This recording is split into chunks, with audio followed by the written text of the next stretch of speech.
Qanaqa qilib bunaqa kadr yasasa bo'ladi?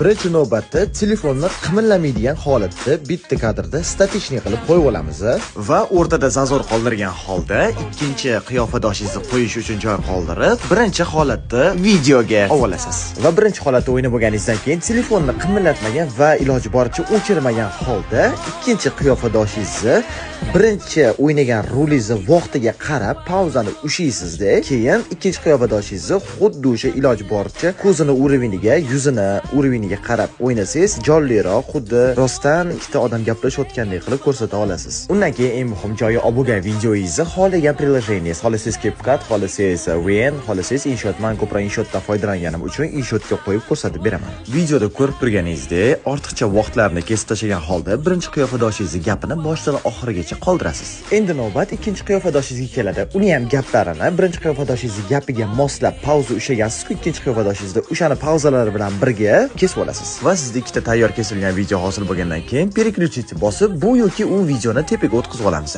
Videoni tepaga o'tkazib oldingiz, endi navbat maskaga keladi. Maskaningizda qarshingizda har xil maskalar, lekin sizga aynan birinchisi kerak.